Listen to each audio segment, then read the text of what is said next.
Ich bin ready, ja? Wir sind auch schon live. Sind wir live?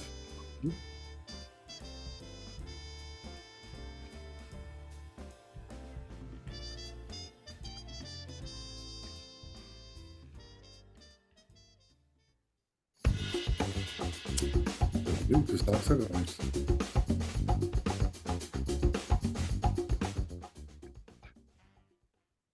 So. Oh, a cigar, man. And with that, we're live. Can you believe it? Live from the House of Wine, Bielbenken, close to Basel, with my good friend DJ Antoine. Welcome to the Light 'em Up Lounge. Welcome to Light 'em Up Live. It's Wednesday, time for another inspiring cigar conversation, time for another very special guest. And tonight is a really, really big one. It's a privilege, it's a pleasure, it's an honor to be here together with Antoine. Thank you very much for having me. Thank you. Thanks to have for you hosting. here. That you Absolutely. came here. It's a privilege, and what a wonderful place. Tell us a little bit about where we are before we get into the nitty-gritty of it all, because this is a very special place. Look, actually, we are here for all the viewers. They don't know where we are. We are in Switzerland, next to Basel. So we have here the Konrad Member Club, which is official Davidoff cigar lounge since 5 years here. And we have a member club. We do events. We share good moments. That's why you are here. That's why you enjoy the heat, guys. We are really melting. It's super hot here. He really put on the jacket to look good for you guys, but it's like 35 degrees, and inside we have 27 degrees here. Okay, so you are here in Basel in my wonderful David of Cigar Lounge, which I really enjoy here all the time when we are here with guests and friends to smoke a good cigar. Doesn't matter where it comes from, but good company, good friendships, and good moments.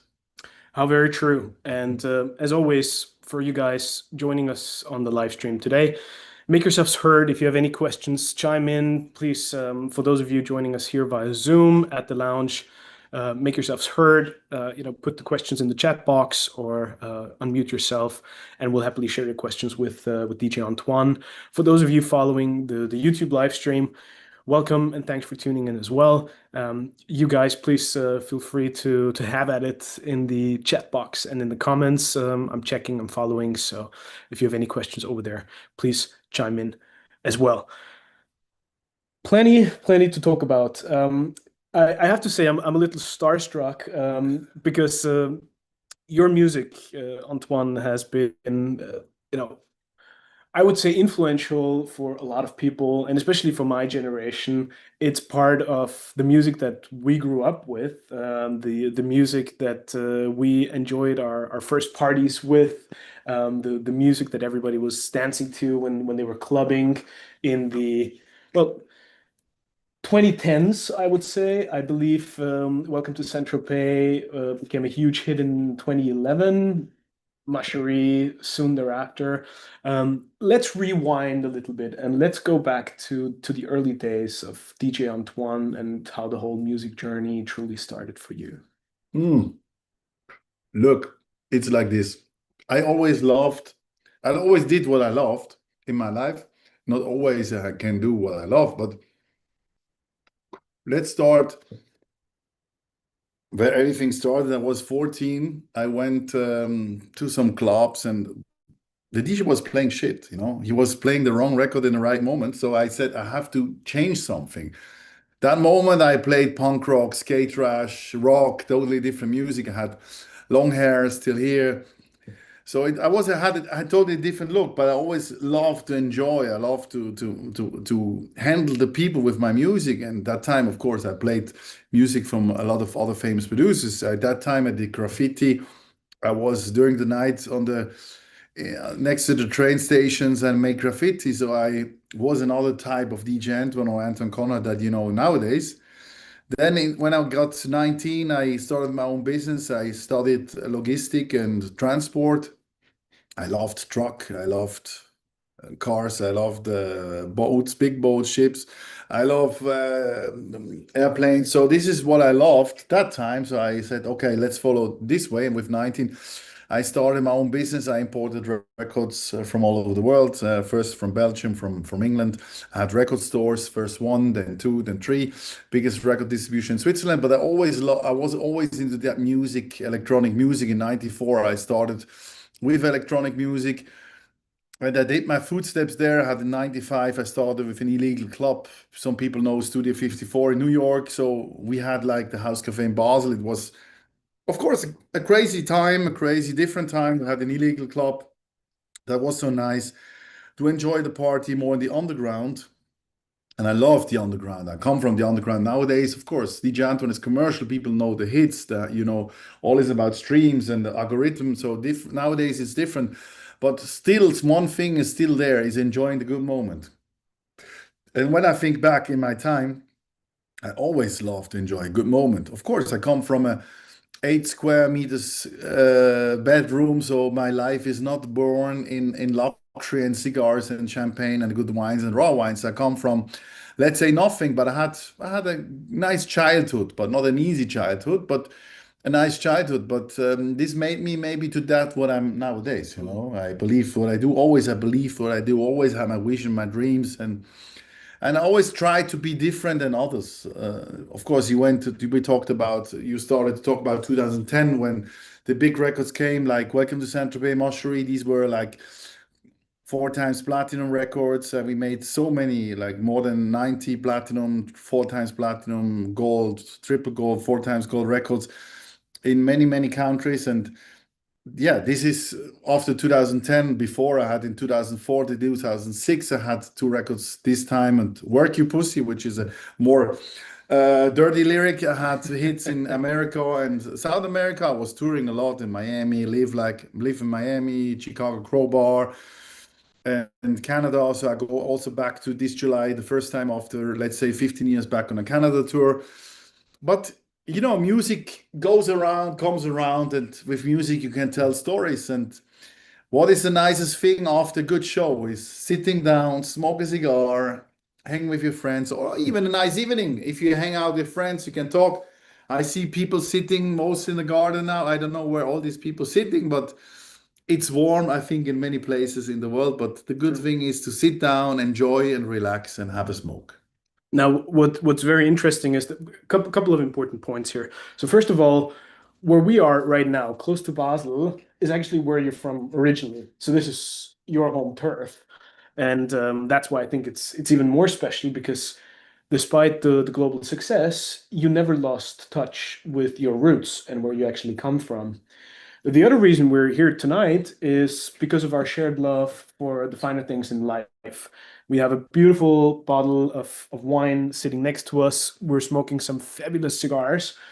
And what you've built here is sort of a temple and a mecca of the finer things in life, where people come to enjoy the conviviality, the camaraderie, they enjoy togetherness, and to not only celebrate the moment, and as you said, that's what you always loved, these special moments, these moments of indulgence and enjoyment, but to share that with other people. And you have created a safe space here, which allows other people to get into that or to express their appreciation and their love for these finer things. When was the sort of the first moment in your life, or when was that tipping point where you started to understand what's truly behind these products and the how precious it is to enjoy a beautiful glass of wine, to enjoy a fine cigar? You mentioned that it wasn't necessarily in your DNA because you don't come from wealth necessarily, but we all have that moment in life where we start to explore and discover there's something special in a great cigar, a beautiful wine, a great glass of spirit, a great meal. It's not. Some people think that there is this moment in life and then everything is settled or you know what's going on. Because the moment you realize that the nice glass is nice and sitting down with your friends with a good glass, smoking a good cigar, the more you smoke good cigars, the more you know there are even better cigars, maybe. And when you start to drink a good glass of wine, you realize that maybe the glass is not the right glass because there are better glasses. And it's like the wine, of course. If you drink the best wines, I always say, if you drink the best wines, the best, like let's say rated wines, the best top brands, you know what is shitty wine. And I always say, when I go to an event and they have, let's say, shitty wines, I not drink wine, I better drink water. Because then I better save the moment for the right moment. So the right moment is the moment you make. There is not really a wow moment I can say, oh, wow, that was the moment I drink first time Dom Perignon and I had a nice moment. Yeah, I remember the nice moment when I first time drink Dom Perignon. We were in a nightclub in Ischgl and we saw some cool guys. They hang out with some girls. They were the chief of the night and we said, what they are drinking there, what they doing, what we do wrong. So we said to the waitress, what's going on with these guys? What they drinking? And she said, yeah, they're drinking Dom Perignon. We had no idea about Dom Perignon. I was 20. So I said to the waiter, okay, bring us 2 bottles. We ordered the third bottle. Then the check came. Oh, fuck, we were spoiled. We had to pay. I don't know how much you paid that time. It was like 1,700 euros at that time. That was too much all over. But we had this moment, but it was not the taste, it was the moment. But after I had some moments, I had the right taste in the right glass. So even once I had a Dom Perignon party and the people of Moët Hennessy came to me and they came with 6-liter bottles in, they opened them in Jerusalem and they gave me the bottles like this to drink from the bottle. And believe me, guys, this was one of my most nicest champagne moment because it came so much into my mouth. I said, holy cow. But this was an exciting moment, It's like you can smoke your favorite cigar and maybe it's the wrong moment or you have an argument with somebody or you watch a movie which is a thriller. Sometimes I watch in stress, then my cigar and I watch the movie and then you get like a nicotine flash, can happen as well. So everything needs the right moment, the right balance, and you make the moment in life. So I love to make moments in life. I love to enjoy the moment, but sometimes you have to make the moment. Like now, so we opened this nice bottle, Pinot Noir Reserve. It's a German Pinot Noir. Lovely. It was 18 months in the barrel. It's 2018, and this one is totally the 16. This one is more light, so I put it really in the freshness because you're still melting. Because guys, it's really hot here. You don't believe me. Still have the jacket on. Can you believe? Give me a glass. Proudly. This is my first wine.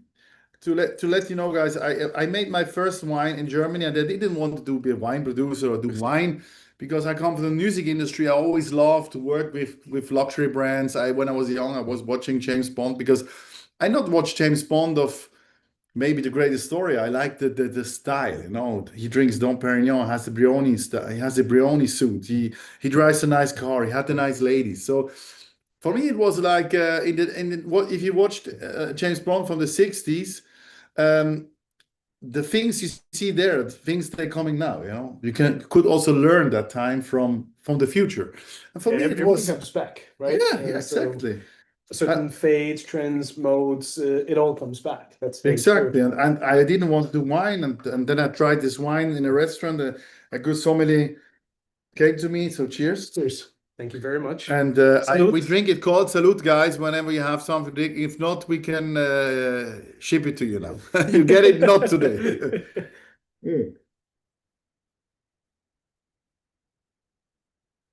So I didn't want to do wine. I was in a restaurant in Dresden, in the Kempinski, by a nice sommelier, and he came to me.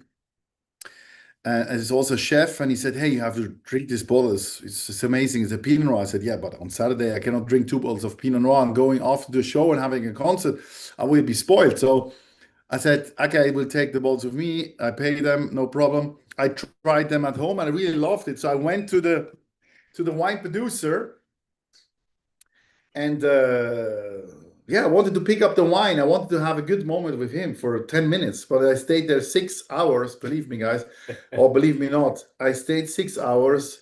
We drink from the barrels. I tasted all the wines, and I only wanted to pick up the last bottle he had in a big format. So we stayed there 6 hours. He opened an even old Burgundies, And I was completely drunk. And I had the after interview with Seitenblicke from Austria, and was a good photo shooting. I still looked good on the shooting, but in the club, I was destroyed. I had to play music.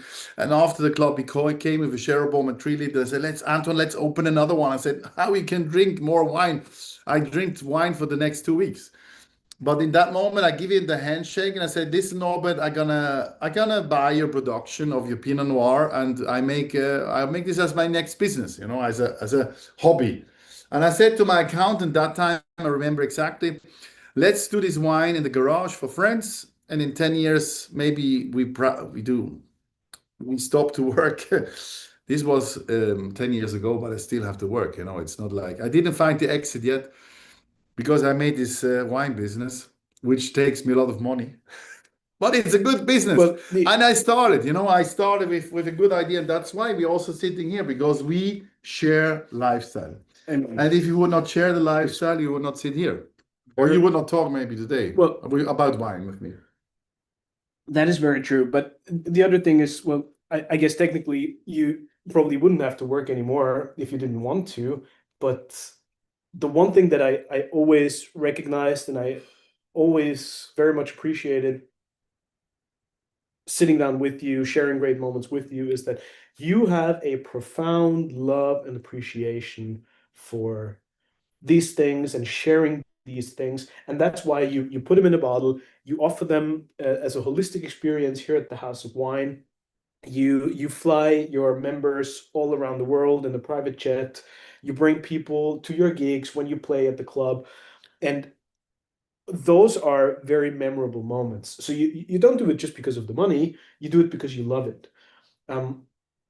Now, just to sort of rewind real quick and going back to your roots and to your family background, was there a profound appreciation for food and drink around the house when you grew up? Food was always important for us. It's not that we eat only filet and caviar.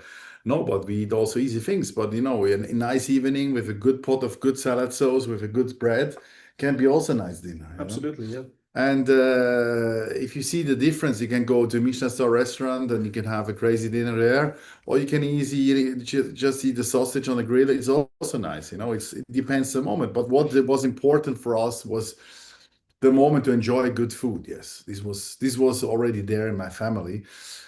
And always I love to share the moments. How I had friends that time. We not shared the cigar or wine, but we shared good time together. And it's nice if you can feed your brain with other people about experience.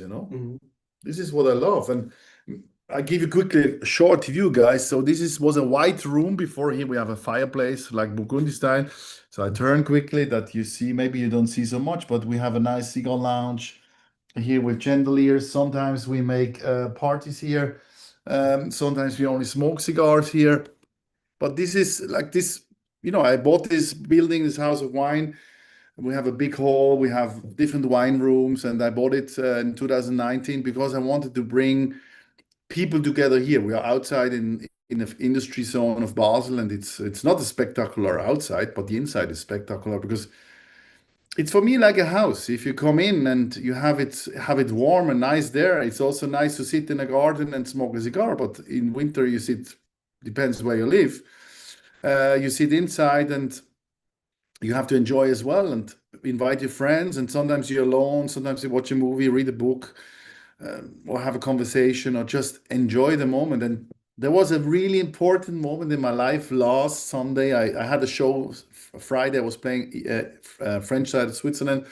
Saturday I was playing Rostock in Berlin, and I flew back from Berlin. I got up at 10 in the morning. After I went to bed at 5:30, I get up at 10. My flight was at 12, and I was at 2 at home. And I was alone at home. I have kids, guys. I love my kids. I love my family. But I was alone at home. And I was the first time on the mattress on the pool. Can you imagine? The first time.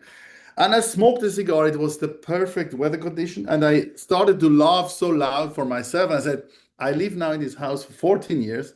And I never sit on a mattress in the swimming pool and smoke a cigar. I smoke always cigars at home, but never had this little experience that many people can have, even if you go to the beach to a sea. you lie on your mattress in the water and you smoke a cigar. And this was so great. I really enjoyed this moment as I would win in the lottery, you know. And this was one of my best moments this year. So one thing that's important to mention, I believe, is despite your tremendous success, and you could have decided to retire a while ago and just lean back, relax, and enjoy the fruits of your labor, but you're still playing close to 100 gigs every single year. So all across the world, people can still enjoy DJ Antoine's music and you being live at a club or on stage. Recently, I'm sure a lot of people were watching the Eurovision Song Contest. What a difficult world! You were big on stage in the center of the stadium in Basel. So you still enjoy the energy and the vibe of being on stage and being live. You know, there is the thing. Some people have hard jobs. They work on the street, build streets, they build houses, they work in a tunnel, whatever. They have hard work. I have also hard work because I not sleep a lot, I tour a lot, I travel a lot, but I love what I do.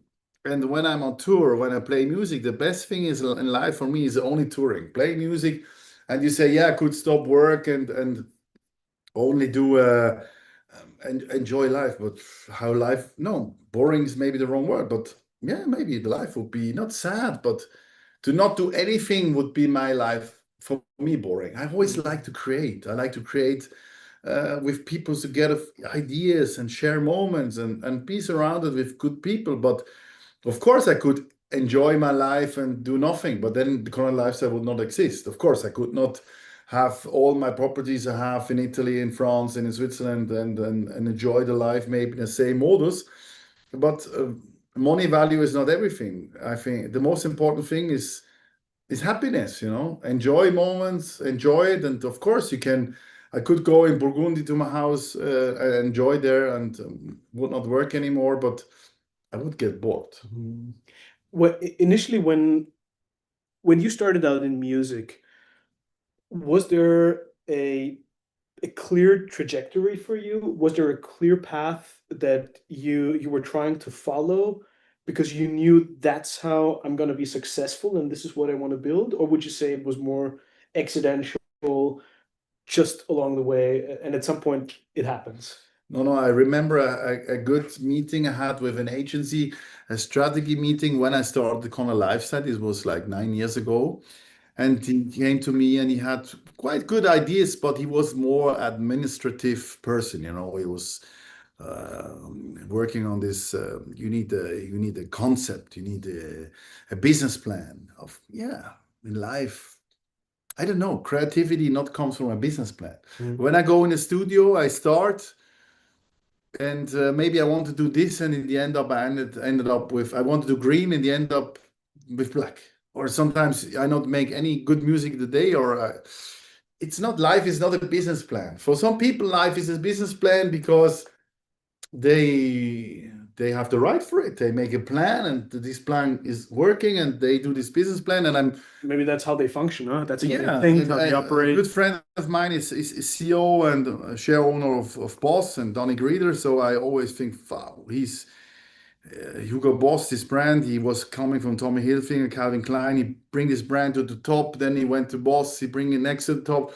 So I'm really like, oh, like Richard Branson. I think, wow, these people, they for sure they work on a business plan. But I'm creative. I come in, I see a room. I take a PDF and put some colors together, and this is my design, how I go do it. And then I start to build furniture. I start to decorate. I buy chandeliers. Sometimes I buy stuff I not use now, but maybe I use it in 10 years. But that's me. So I'm different. I never had a business plan. I started to do music. Then I think the DJ was bad, as I said, and I started to play music. And I realized when I go to the record store, I will get the shitty vinyls because I'm not famous. So I started to do import vinyls by myself. And then after that, um, one record store wasn't enough. I did a second, I did the third. I started to buy vinyls from all over the world. Then the CD came, then the download came, and you realized when you want to be a successful DJ, you have to produce music. I started to produce music. The first 10 years, I lost money. After 10 years, I was almost bankrupt. I had no money anymore on my bank account for in my production company. So I invested my studio part of me invested each 150,000 to let these people not get bankrupt. And yeah, but this was, and then after the explosion came, after the hits came, and the hits nowadays, you can in the Spotify, you can say, yeah, it's a bad thing streaming, but then the other side is also good because some people they not know you, they learn about your music because they jump into your account on Spotify and listen to your music. So it's also a good thing. Every bad thing has a good thing in life. Corona was a very bad thing for the whole industry of events, nightclubs, restaurants. It's a terrible thing. Still, it killed it killed an episode of time. Also, the youngsters they not drink wine. This is not good. You should not smoke a cigar. You should not drink wine. You should not do this. You should do that.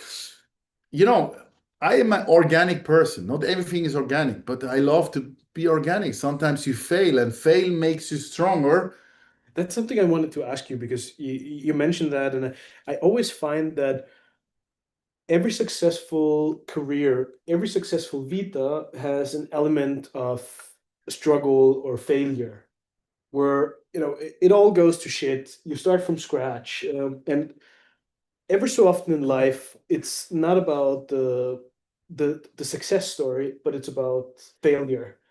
And those who truly become successful are not the ones who do not fall, but the ones who stand up one more time and the ones who keep going at it. And despite all the challenges and all the struggles, you know, you go at it again. And that's when Yeah, something magical can happen. fail is a part of humans. We have to fail. Of course, we should not fail, but I made once an album called 17,900. This album belongs to different situation. My first car I bought costed me, it was in Ford Mondeo, 17,900. It was new. I sold it for 17,900. I was in Dubai with my that time girlfriend, and my mother called me. She did that time accountants for 10 years, and she called me and she said, Anthony, you have 17,900 francs on your bank account. You have 13 employed to pay. You have no money. Yeah, this is a shitty situation. So I came back from Dubai. I stopped shopping, and I worked again hard to get the money back. And of course I had to close record stores because vinyls was out of trend. But I went through different trends and not trends. I not follow a trend. I always try to set the trend, but you cannot do always win. And that's the thing in life. I also produced vinyls and I had to destroy hundreds of thousands of vinyls because nobody wants to buy vinyls anymore. I come from the time vinyl and cassette. You put a cassette in a cassette player, and then you had the vinyl, and yeah, vinyl is dead. Even people say, yeah, vinyl is still a trend. No, vinyl is 0.1% of the whole industry. Of course, we also released a month ago a new vinyl with best hits on for me. So we did 1,000 copy, but it's not a business. But it's something what It's a was passion project. passion. But vinyl was for me a big fail because to believe that people not have it on a vinyl, they have a CD, they have a download, they have a stream, was in that time very difficult to understand. But that's the thing. You have to do some things that you like in the moment, and also you get older. I had a t-shirt brand, and Tommy Hilfiger wanted to buy the license right. I was stupid. I didn't sold it. But yeah, for my ego, I didn't want to sell it though. My first club in '95, Philip Morris came to me and said, we want to sponsor your club. I said, no, I don't want to have a sponsor because I was underground. But this is life. You grow, and sometimes people grow wrong. It's like a tree. A tree can grow perfect, but then a big storm kill your tree. But sometimes it kills a part. You cut it nice again, and maybe it's coming in. So yeah, that's a good thing in life, but not always easy. But you have to surprise your audience all the time. And nowadays, it's even more difficult to surprise audience because social media let the people see everything in the first moment. Like if you have kids, so I have 5 kids. My son is 25. He finished just graduated in London for University of Art. I have a daughter, she's 2. I have 2 twins and my girlfriend, she bring in, they're 7.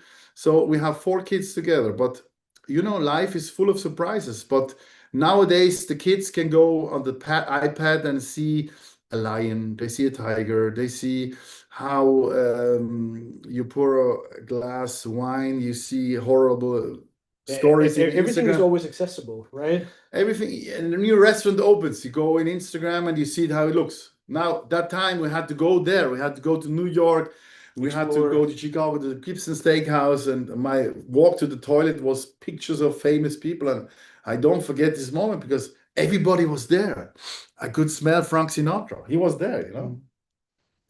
Yeah, that certainly changed drastically, and the way we consume nowadays, no matter what it is, if it's a glass of wine, if it's a great cigar, and music, of course, you also mentioned, all of that has changed drastically over the time, and you've been very successful in pivoting and staying agile and flexible to adapt to an ever-evolving landscape, which I think is a crucial part of your success also.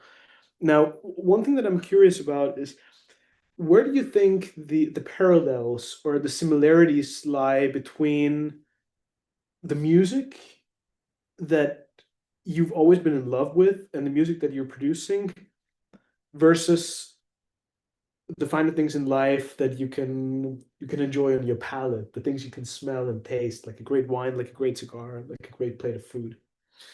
You know, if you listen, let's say you go to a concert, there starts the moment when you leave your house. You go into your car, you take Uber, you take a taxi, go by plane, you go by train, you go by bus. However you go there, an experience starts. Like holiday starts from the moment you go out of the house. The moment is not the holiday when you're at the beach. The moment your holiday starts, it's the moment you leave the house. Enjoy the moment when you leave the house. You can go on a holiday. It doesn't matter where you go. And the parallels here, or like the things in common, is like if you go to a show. I went last year with a friend to a techno festival. I was not playing there. I want to see some international techno acts like Taylor Voss, like big acts. And they had only Dom Perignon in a plastic. We got all the Dom Perignon, guys, for 890 francs. You get a plastic glass, not a glass, A cup. A cup. I said, this is impossible. And my friend said, you know what? I have in your car as a price. And we have an Opus One, a nice wine. We organized 2 wine glasses. Don't ask me where we get them from. And we took the bottle illegal backstage into the stage. And I was not the DJ there. I was just a guest, you know. And we opened the wine. We enjoyed the music till the bottle was finished. And even the organizer passed us and said, oh, wow, Opus One, very nice wine. We said, yeah, very nice. Maybe he didn't realize that we bring it in. But this was a nice moment. This was, you know, music, good wine. If you sit here, you can listen to good. If you go to a cigar lounge, it doesn't have to be always Brazilian, Cuban music. You can listen to jazz, rock, classic, whatever it does. You make the moment with your what you drink. Some people like champagne with cigar. I don't like champagne with cigar. I like more wine with cigar. I also love chocolate. I love a coffee with a cigar. It depends the moment, the vibe, but everything you can bring together, not everything, you can bring many things together. You can sit in a convertible car and drive into the sun and smoke a cigar, and this is fantastic. What you're actually saying is it's about creating the experience, Yes. right? And curating the moment. You know, that's something that, coming from the hospitality industry and the gourmet background myself, that's what I always wanted to focus on, is to create an experience. And I feel that oftentimes people tend to overlook or forget that it's about all these little elements that make for the overarching experience. And you can have the best bottle of wine, but if the furniture you're sitting on is not right, if the music in the background is too loud Terrible. or non-existent, it kills the entire experience, right? So even though we're very product focused because we love all these things, it's about creating the ambient experience that's just as important as the product itself. How do you control that when you play a gig or when you play music? Because the the product is the record that you're playing or the set that you bring on stage. How do you create that experience in a musical environment when you go and you play a gig? You know, on a show, my first five songs are mostly the same because you have to give like the first firework when you go on stage. Everything has to be perfect. That's why I have a tour manager. He manages everything. I go on stage. He does a great job, and then you go out and you have to rock the stage. You know, I was playing in O2 Arena in Prague, big show, sold out. I had some crazy sneakers on. They were super high, and I'm already tall. And I forgot that I have like these high shoes on, like sneakers. And I went on stage and I jumped on a DJ booth and I fell down, you know. First moment I see the full stadium. Yeah, what you should do? Should I cry? No, I hurt my feet, my legs so hard, but you know, I had to. Yeah, there was no moment to drama. So I was on stage and okay, wow, let's go. I played my five first song and it hurt so much. After I needed to go to the ambulance center because it hurt me so much, but doesn't matter. This is the moment. Then you go and then you bring the people on a journey. So after that, the set is every time different. If you have 50 people, 5,000 or 50,000, there is a different setup, you know. But I played a week ago on a private party in Mallorca in a villa, so I didn't start it with an intro with my first typical songs. I took over, I played like some good moving beats, a bit African style, a bit good vibing stuff. And then, of course, I jumped into my songs, the people they know from me they wanted to hear. But you know, I created an atmosphere because you have to catch the people.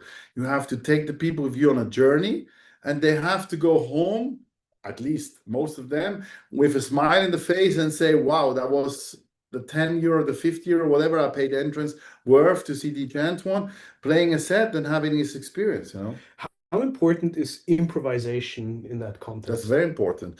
You know, many DJs, they have a prepared set, but of course you have to start somewhere. And after you go on a journey, so I play 1.5 hours mostly, but sometimes I play also 4 hours.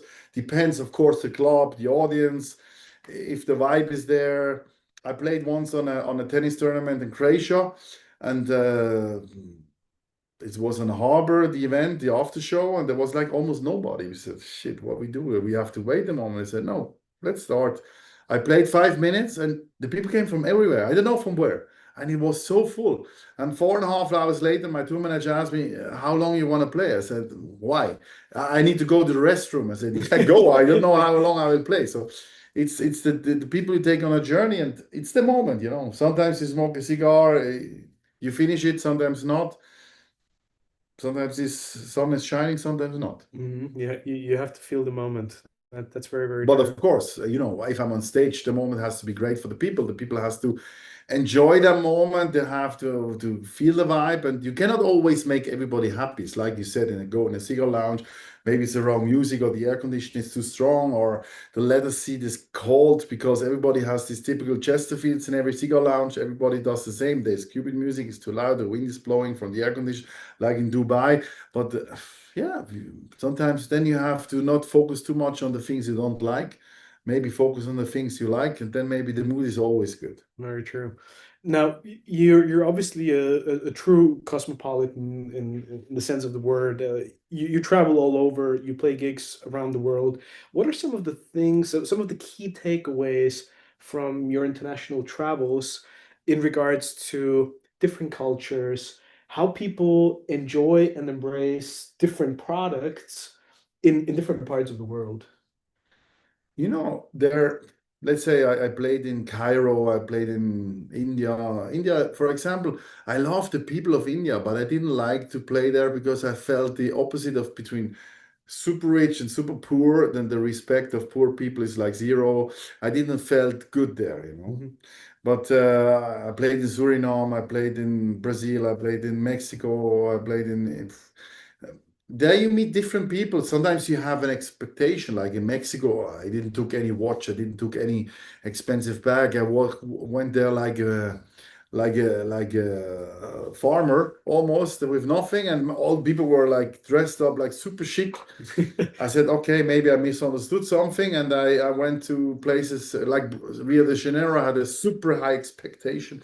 I was in the Copacabana Palace, wonderful hotel, very nice, and I went to the Copacabana, and I realized, shit, this is not Miami. This is Copacabana, and it's not safe. It's dangerous. And it's not as I expected. I had the plastic chair to sit to drink my water from the kiosk, and I didn't have this experience what I expect. But it's always nice to travel somewhere, to meet people, to meet different cultures. Sometimes when you're there, like in the Middle East, I like the architect, like the old architecture, like the tradition, like the food, and I get infected with the food, with this, the spices, with the smells. I love fragrances, and sometimes you buy 20 or 10 super powerful fragrances. You smell like an Arab, but when you come home, you realize, shit, I'm not in It Abu doesn't Dhabi. fit. Doesn't fit, you know. But like you go to South America, then you start to think in a different way sometimes. But Would you rather say that music, a cigar, a great glass of wine is like a social glue, or the one thing that keeps everybody together no matter where you are in the world? Or would you say it's also a unique expression of different cultures, and you always experience it differently no matter where you are in the world? I don't know, nowadays, today's everything is mixed. People before it was music, what wasn't happening in America was not happening in Europe. But nowadays, everything what happens in America can happen also here. So if I travel to Moscow, if I travel to Brazil, if I travel to Hong Kong, people can smoke the same brand, just Mhm. drink the same wine. Everything is available everywhere. Yeah, This it's we sometimes discuss that with cigar manufacturers, for example, if they create certain products, certain blends specifically for markets. certain markets because they feel the palettes are different, people's appreciation or the perception are just different. Yeah, of course, you produce things for different markets, but like the music, the American music market is different. But the people, they have country music, they have commercial house in a different way that we have it here. But it's what they get. They're used to different things. Mhm. If they would live in Switzerland, they would have another approach.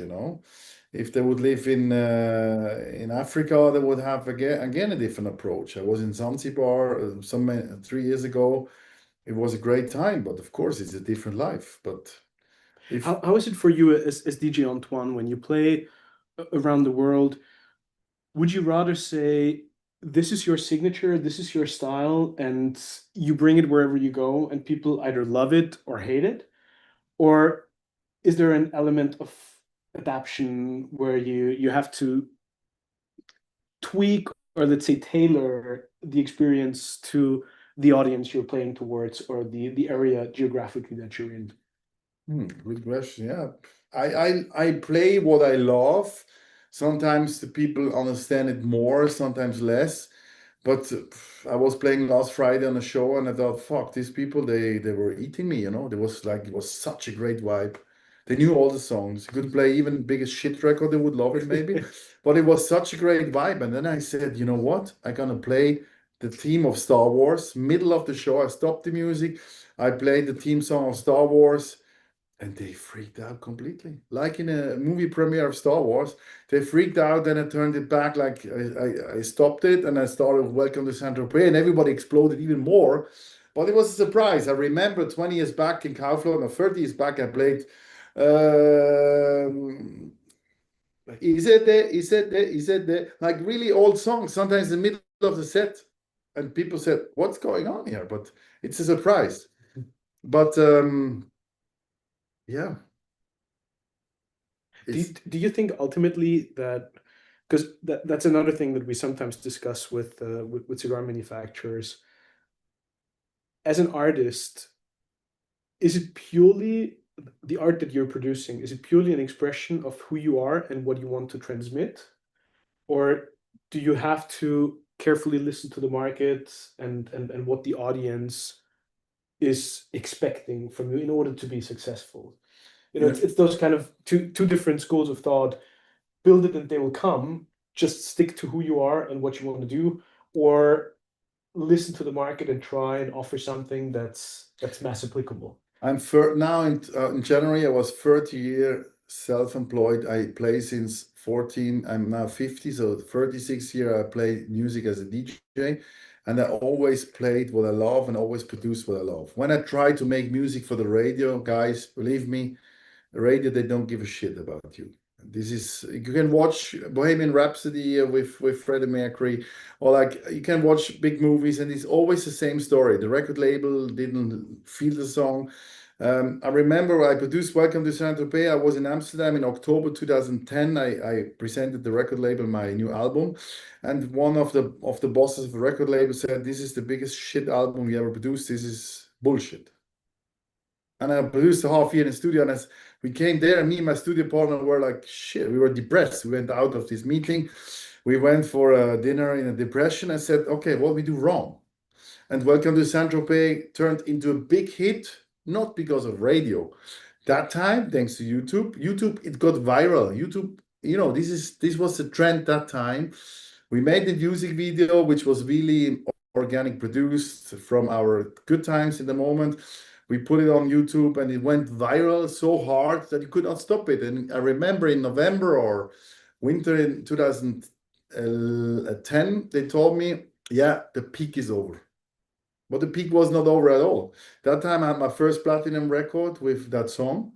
And after that, we did 4 times platinum only in Switzerland. Like Cherie, for example, is the biggest sold song of the history of music in Switzerland.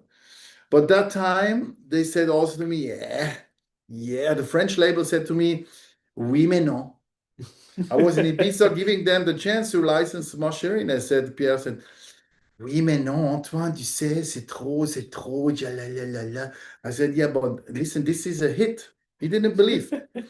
And after that, it was number 2 in the airplane in France on all over the radios, but I believed in. But nowadays, I believed in my new song Copacabana as well, and it didn't turn to a hit. But sometimes business is a question of timing. Everything in life is timing. You can walk 1 minute to try out to the street. If you would walk 5 minutes later down the street, maybe you would meet your dream girl. Mm. Maybe you jump into the person which is your future business partner. That's life. It's all about the moment. The right moment, the right timing, it's everything. And so that you cannot always plan timing, That aside, you had a tremendous track record of global hits. You said on Deutschland sucht den Superstar, which is like America's Got Talent. You've been part of The Voice Switzerland. I think you even said on sort of the Dragon Den or Shark Tank. Shark Tank, I was there. Swiss version.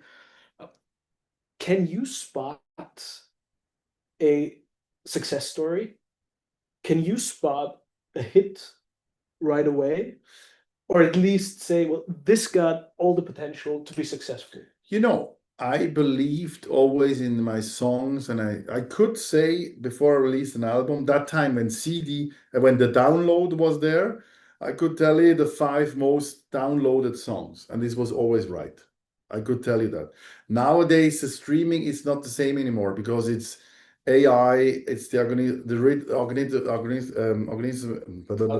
algorithms, sorry, which is there is not mostly not humans. They make playlists anymore. It's the algorithm who makes a playlist, and this is a very sad situation because if you remember, some years ago, a record label chose the songs that are good.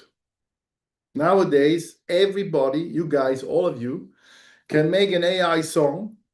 Say, I want to make a song like James Blunt or like Ed Sheeran, or I want to make a song like DJ Antoine or David Guetta. And then AI is producing for your song and you can upload it to Spotify. So Spotify has millions of songs a year. Everybody can release music. Everybody can do a cigar.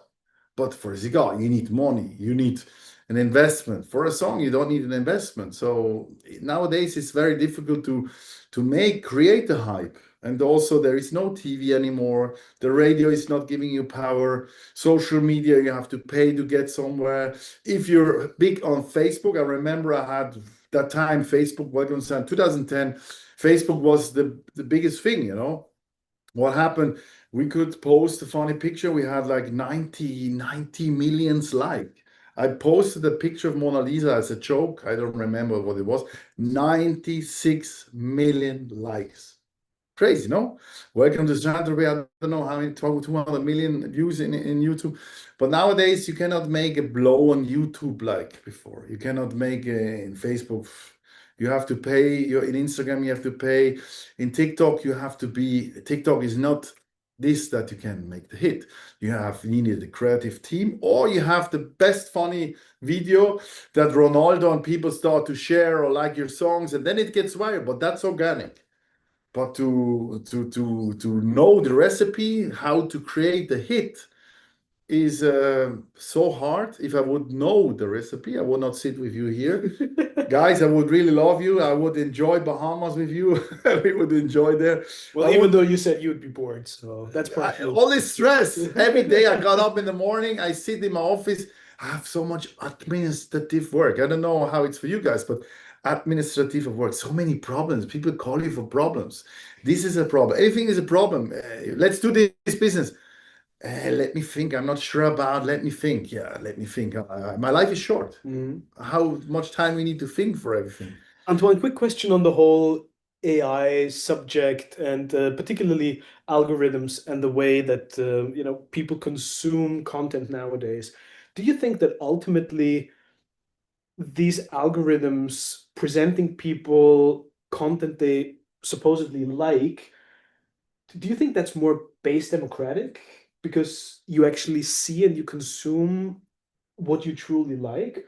Or do you think it's a flawed system with big money and people behind it that have a vested business interest and are ultimately trying to steer you in a certain direction? They steer you 100%. Look, give you example, I was saying to my friends, I need what is a Rudermaschine? You know, if you want to do like sport, a rowing machine. Yeah, I need a rowing machine. You know, my six pack is not there anymore, guys. So I need this, you know, as a joke. After that, I had on Instagram, Facebook commercials for that. Why I have that? Because even if you not have Siri listen to you, the telephone is listening to you every day. What you talk. If you look one time to a site for nice t-shirts with flowers on, for sure we get 20 ads for flower t-shirts because they will spot you all the time and you spotted everything. Everything you do is controlled. If you want to be not controlled, put your telephone off, put it in a cellar, not to keep it next to you, and go in the green and take a walk with your dog, best friend, girlfriend, kids, family, whatever, or smoke a cigar in the garden. Enjoy it. Of course, it's also good. We can communicate. People sitting there, maybe they sit in Cuba, maybe they sit in Germany, Switzerland, or in America. Doesn't matter. It's nice to communicate. It's nice. We have these tools, but we should not be the slave of the social media.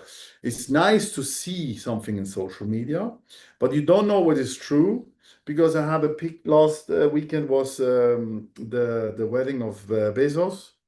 And somebody of my team sent me a picture in a restaurant. The waiter looked like Bezos, so I posted on Instagram. Thanks for having me at the wedding of Bezos in Venice, as playing as a DJ, and it got viral even in Austria. The media put in also Blick, Switzerland, German media. You got a bit of heat for that. Yeah, they put in a story. DJ Antoine first he's on the wedding, and then after fake news. But this is how it is. Fake news. You see pictures, you don't know what is true, what is fake, what is real. Real is you're here. I can touch you. I can. How do you think that's going to change the music industry? And sort of an analogy, initially when digital photography came along, or when the camera of your iPhone got really good, people initially thought it's going to put every photographer out of business. And it was almost the reverse, because since photography was so readily available to everyone and there was a flood of mediocre content, people were actually looking even harder for great quality photography from professionals, even going back to analog. And so it was almost like a reverse trend where people were looking for the tried and true and the real stuff.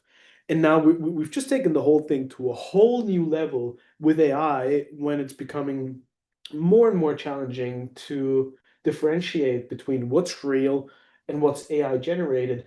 How do you think that's going to change the music industry? You know, Kodak didn't believe in the future of digital cameras and they got bankrupt. And or almost bankrupt, no, they go bankrupt. Yeah. So it was for me hard to believe after the cassette, the vinyl, the CD, the download, the stream. It was hard to leave the vinyl, as I said before. But nowadays it's streaming, and there is, if I look to the future, there's nothing new than streaming.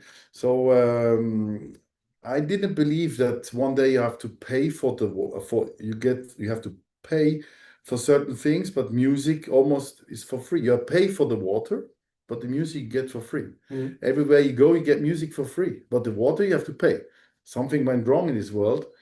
Some people have no water. We have, it's not that I say I don't want to make me a stress to create hits. I want to make music for my audience because I need that also to play on a festival, on a concert, on a party. But it's not that I believe that, before we had summer hits. There is no summer hit anymore. You went on vacation and there was this song. There was this song, guys, you had in the ears because every radio station, every party, every bar, it was always the same song. Nowadays, there is no song anymore. There is no Michael Jackson. There is no Freddie Mercury. Elton John will pass away soon. God bless him. Hopefully not. But this is the world we're living in, and I don't think that the AI will change faster than we think. It will change everything and will give us big troubles in the future. But yeah, I'm 50. I still have to work and still live in this world. But for me, organic is so important. I love to touch things. I I love to wanted to smell. ask, is that the reason that you're particularly fond of these kind of products? A great cigar, a great glass of wine? Because to me, I always say that the cigar, even though it's so out of touch and so out of time, it is the perfect product for today's day and age because it reminds us of what's truly important. It's something tangible, it's something analog. And in a world of digital and I think that analog is the true luxury. Absolutely. Absolutely. The true luxury is the niche, what we are living in. And to take a cigar out of your humidor or of the cigar box is a ritual. If I smoke a cigar, it's a ritual. If I sit down with my girlfriend or with my friends and we drink a good glass of wine, we smoke a cigar or not cigar, believe me, guys, in the morning, it happens regularly that I smoke a cigar in the bed with my girlfriend in the morning. How many men I can do like that that. with the wife, I with love the that. girlfriend? But it's my house smells very good, believe me, guys. But sometimes in the morning, you need to do that because I love to follow, not like standard is not what I love. I don't want to have what everybody has. And what is for sure not in the trend is a cigar. Mhm. Drinking is not a trend. No, don't drink wine. I want to live healthy. I live organic. I live organic. I buy it in a supermarket. It's come the fruits coming from Cuba, from South America. I live organic, but the aircraft is bringing organic home. People dying, and we have the new smartphone. We have electric car, and guys, we're not drinking wine. We're not smoking. We're not doing that. We're not doing that. I don't like. The world we live in. You need rules. You need rules. I mean, in Switzerland, you cannot drive too fast. It's okay. If I want to drive fast, I go to Germany. But it's okay. I have a fast car. I love to drive fast, but I understand it's a rule because some people cannot drive. But yeah, I love to have the organic moment. Yeah, very true. So in that realm, how do you go about selecting the partners that you work with? You have a very exclusive group or assortment of brands that you work with, products that you specifically select for your members, for the people who follow the Konrad lifestyle. How do you go about finding these? You know, I have a good mix of brands. You know, we worked 8 years with, for example, with Rolls-Royce. We worked with Bucherer, fine jewelry, Bucherer. Now it's sold to Rolex. Of course, we at the moment we not work anymore with them, but we love old tradition. I love Grand Marnier. I love brands. They come with a tradition. I love stories. But I love also like a young designer. I have in Olten my studio, totally not spectacular place. We have the main studio in Olten, a small city in Switzerland. My studio partner lives there. There is a young fashion designer, Gogi. He produces t-shirts in the cellar by hand. And I went to him and I said, listen, let's make 50 t-shirts for my member. We work also with Angelo Galasso, with many top brands. But sometimes it's also nice to work with youngsters. They believe in something. They work for the ideas. Then we like to work with old brands, one and only hotel group, St. Moritz Tourism. We worked with so many brands that we worked with, we still work. And tradition houses, you know, we like to work with Davidoff, we like to work with now Merab, very new. So many different brands, different genres, because I cannot drink every day my own wine. We have in our member club, we have a Bible with 1,900 positions of raw wines, because I love the story. How great is that? You open an old wine and maybe it's good, maybe not, maybe it has cork, maybe it has an oxidation, maybe it's fresh and young. It's a surprise, you know, and the open the bottle is a ritual. We are again on analog, you know, organic, bringing the bottle here. Do you think, and it might sound harsh and it might sound almost tragic, but do you think that's a dying art? In my opinion, I can give you one good example. Rolls-Royce they said they only will produce electric cars. They released the Spectre, which was in the beginning a hype, but I'm sure that the electric car is not the future, is my opinion. And Rolls-Royce will come with models, they have normal engines. And yeah, we are living in a world that the gap between rich and poor gets bigger and bigger. The middle class will die. Not all, but it will. If you look to It's already disappearing. yeah, more Louis Vuitton, more Hennessy, Louis Vuitton, the big brands, how they're suffering at the moment. You see that the middle class, the new rich, is dying. That doesn't mean, you know, I'm also, let's say, new rich, whatever. I'm not super rich, but important is that you think about twice where you invest your money and invest your money right. Don't believe all new trends and enjoy the good moments with your loved ones and be a bit more careful. But still, that doesn't mean that I not order wine anymore and not buy cigars anymore. Yeah. The reason I ask and why I find it interesting is you mentioned a couple of brands that are truly at the sort of peak luxury, and for some are the epitome of the finer things in life and luxury. But at the same time, we also see that quite many of the traditional luxury brands have almost lost their way or have gone down the path of lowering their quality in order to appeal to a wider audience. And I'm 100% with you that the gap between the uber wealthy and the people who are starving is getting bigger and bigger, and the middle class is disappearing.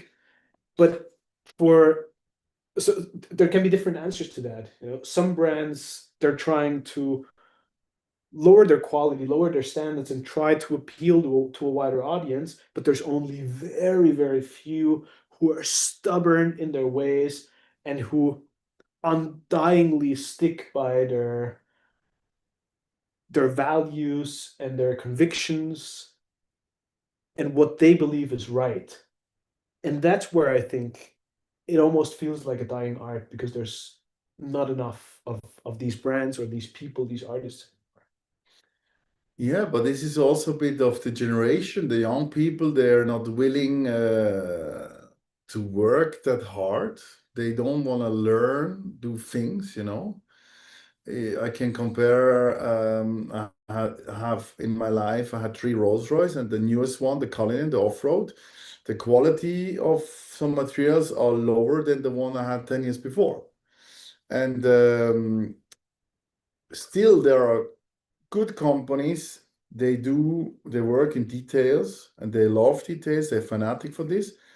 But some companies, you have a waiting list to get work from them for a long time. But some things are also a bit overrated, you know. How do you think we can preserve some of these crafts and forms of art which are on the verge of extinction? I bought 2 years ago in Puglia in south of Italy, Lecce, I bought the old palazzo. And the more I'm there, the more I found people, they love still to do the old work. And these are not old people, some young people, let's say around 40, 35. They renovate antiques. Yeah, but you have to find them. If you go next door and you want to search in a city, somebody which is producing a house the old way or making a chandelier the old way, or you have to search for it. But yeah, but it's also look how they build houses today. It's a box. And the interior everything is standard. Everybody is wearing the same uniform of shoes. Everybody has an iPhone. Everybody has the same phone. Everybody has the same this, the same that. Convenience market is what we're buying the stuff. I also go to convenience market to buy stuff. And also one product, the Foster K Prosecco, is in a convenience brand, multi-brand store in Switzerland. So, but I love to go to the farmer and buy. If you buy a salad here, in our village we're living, there is a farmer, he has a small store. If you buy a salad there and you go to the supermarket, you have the maybe more nice salad optic wise. This salad doesn't smell like nothing. You eat just green. You eat a tomato which is red. Yesterday we made a sauce with nice tomatoes. They were expensive, but they were just red. There was no smell. I have in Burgundia house where the good wine is coming from. My neighbor, 3 houses next to it, is I think he smokes more weed than he breathes inside. But he has this garden and he has his tomatoes. And if you eat a tomato, it's like a strawberry. It's like, oh wow. And I have in Puglia, I have my Albanian gardener, which has great fruits, and he has this in his garden, and this is so good, you know. But this is raw. But you have to love this. You have to search for it. You will find it, and you will find it also in the future.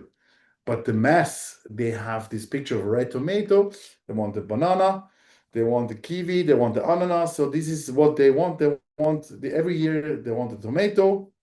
Every year they want to have the asparagus. But they forgot that the 23rd of June, the last day of the asparagus, is there, and it's over. But this is how the people are, because everything is connected, you know, everything we can see now in Instagram, what happens in Israel, we can see what happens in Iran, we can see. Before we had to wait for the news. And the news gives us some information. If it's right or not, we don't know. But if you want to have the nice cigar, handcrafted, the good wine in a nice glass, or you drink water is not water. If you drink 10 different mineral water, they all smell the same, different, you know, it's not the same. But you have to, you need to want that, and you have to go and search for it, but you have to pay also the price tag. Because not everything can be cheap. If you go to the supermarket, you buy for €2 1 kilo tomato, the supermarket is earning 60%. So 40% of this is 80 cents is going to the guy who sells tomato, which is not the producer. At the end, the producer maybe gets for the 1 kilo of tomato, cherry tomatoes in summer, maybe gets 20 cents. With this, he has to buy also the carton. So this is that's a systemical flaw, right? Because I see it with like milk, for example. It's too cheap. If you breed cows, if you're a farmer and milk is what you live off, these people can barely afford to live and keep their business up and running. And at the same time, it's too expensive for the end consumer in the supermarket, but the money is somewhere in the middle, and it's not necessarily where the value is created. The food in some areas was too cheap. Now everything gets too expensive.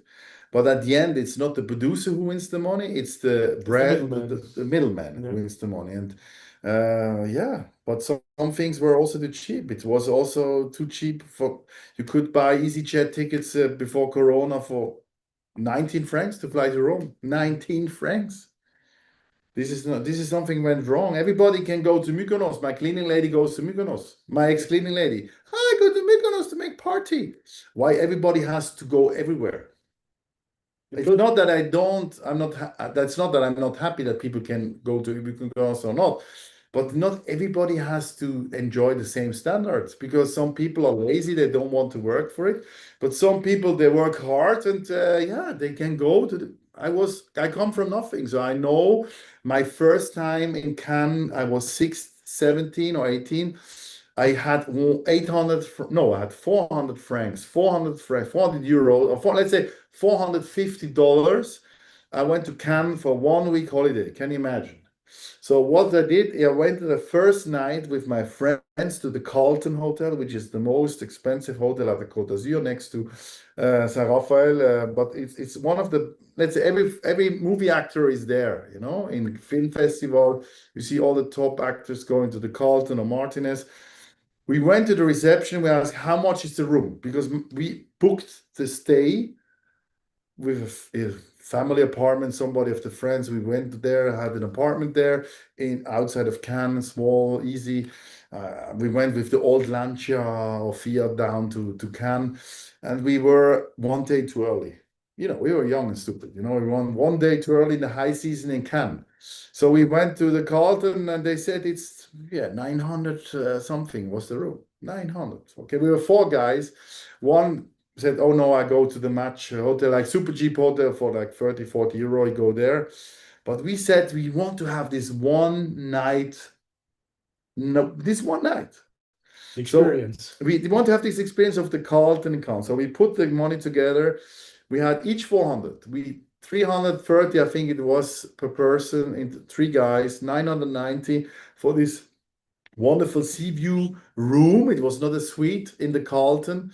And we went to the room. It was breakfast included. We went to the bathroom. We put water on the floor, and we jumped right to the left, naked in the foam. You know, we wanted to live this moment. We went to the terrace and felt like stars, be like Jean-Paul Belmondo, Roger, like Sylvester Stallone. We felt like stars. Then we went with the ghetto blaster, like stupid. We went outside of the hotel. We thought we were cool. We were like stupid idiots that time, but it was the greatest experience. We went to the nightclub. We could not afford a drink, so we had to drink water from the water pipe in the toilet, which was warm water because they didn't want to have that you drink the water from the water tap. Then we went back totally spoiled. We missed the breakfast because we were stupid. We missed the breakfast because we wanted to sleep. Then we went to the beach of the Carlton, and the beach, the sun chair costs money. We wanted to sit there, and he said, yeah, you want the chair, cost like this, tack, tack. We said, oh, no, we prefer the sand. We like to sit more in the sand. So we sit in the sand, and the party was over. We suffered with $30 till the end of the week in this apartment. We could not afford anything. But this night, with my best friend from that time, he went off he was professor in Stanford in America, then in San Francisco, then he was a professor he's in Vienna now, professor. But we still best friends after 30 years or 33 years, and we always remember that moment. And I went back to the Carlton. I could afford a nice room. I could drink Dom Perignon, but it was this moment which you can never forget. And moments will last forever. You never forget the good moments in life. Nobody can take us the moment. They can take everything, but not the moment. Very, very true. The memories. Antoine, before we come to our last question, I just wanted to let you guys know if you have any questions, chime in. We'll do a quick Q&A for everybody here at the lounge. So if you have any questions, then please make yourselves heard now and chime in. Now's the right moment. I also wanted to thank everybody for tuning in. What a great session today. I love being here. I love sharing the moment, the experience with you, and learning from your vast knowledge and experience, having traveled the world. It's truly remarkable. What is one of the key lessons that you took away from your mentors and the people who accompanied you along the way, helped you grow and helped you succeed both in life and in business? You know, when I was very young, I had a mentor, a DJ that I followed, and I wanted to be like him, but he got lost in drugs. So this was maybe my destiny. So I took over not his place, but I followed a bit, like he came up. I was 16. I went with that friend. I went to the Carlton and Con. We went to the party in Montreux, and I was like 18 or 16. I don't remember anymore. This DJ came out on stage in a white suit. Wow, white suit that time. Oh, DJ, white suit. Not long hair, beard, and not prepared. He was in a white suit. I said, I want to go like this as well. And I always loved what Richard Branson was doing. But I never had really a mentor. I was to the Robbie Williams concert, which gives me a lot of energy because he was so good performing. He was like, he had really this energy I took over. It was not like a mentor. I had people like I was on the concert of Bono from U2. I get goosebumps now. He was singing 3 hours in the rain, and wow, this energy. I was crying, holding my sister. I was crying because it was so emotional, for me that somebody has such a power inside. And I was a fan of Prince. I was as often went to his concert. Also, once I had a private concert. I really followed George Michael. This voice, like wow. I had people I followed, and I have people I like to read about them. But the mentor I did never had. I had somebody in a record store, in a record company, Claude. He really gives me maybe a hold to the ideas that were crazy, because this is what I miss sometimes. I have crazy ideas, and maybe they're wrong, they're right. You cannot do always wrong steps. Sometimes it's nice to exchange with friends about your ideas, but not every friend can understand your idea and has a same mindset as you are. And I need also to have discussions with friends. I don't have to be always on the same level with friends. I don't have to be always on the same picture. Sometimes I like yellow and he likes blue. Sometimes one is this religion, this is another religion, but that's life. But I need sometimes to exchange, and sometimes I miss this. But in life, you have always people you meet that give you like some motivations, or some small things you take out of a conversation and bring it. I read in Business Punk, in a magazine, an interview about Philip Line, and I know Philip Line for a long time, but we're not friends. But I was at his private house, we had contact. But always, he's a workaholic. He's creating what he loves. People say, yeah, it's too much bling bling. Yeah, but he always do what he loves, and he's always go over the limit. And this is inspiring me also. Once I was not sure what I should buy as a next car. I had a Hummer, and the time a Hummer, this was too much. The gasoline, everybody like from the wall, everybody saying you cannot drive a Hummer. So I went on a dinner with Mosiman, a famous chef from London, and there was Jörg Marquardt, that time a famous businessman, and I asked him what car should I buy, and he said, "Yeah, buy a Rolls Royce." I said, "Yeah, but this is too much." And he said, "Yeah, you are too much. You have just do it."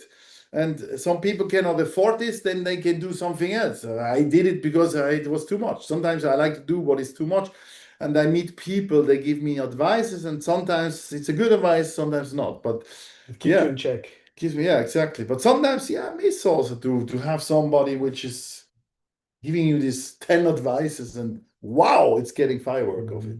Yeah.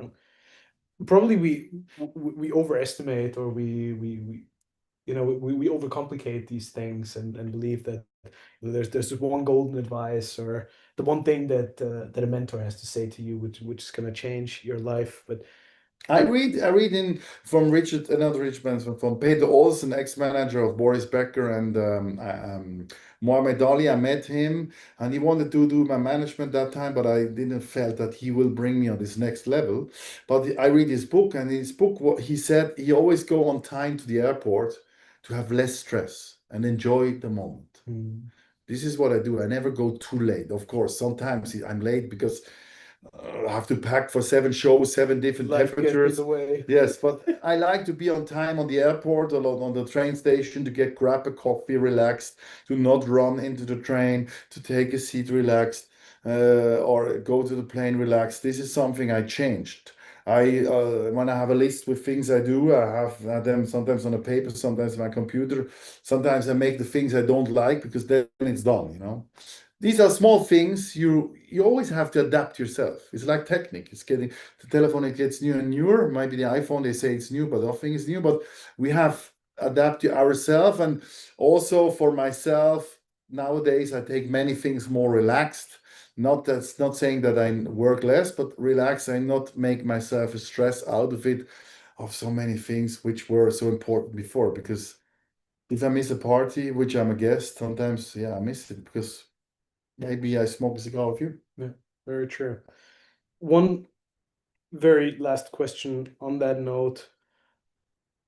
If you were to give yourself, your younger self, an advice, what could that be? Oh, that's very clear. Buy more real estate, the sooner the better. When you have a little money invested in real estate, other people invested in the business, in coins and whatever had success. I'm not coming from there. I cannot give you an advice there.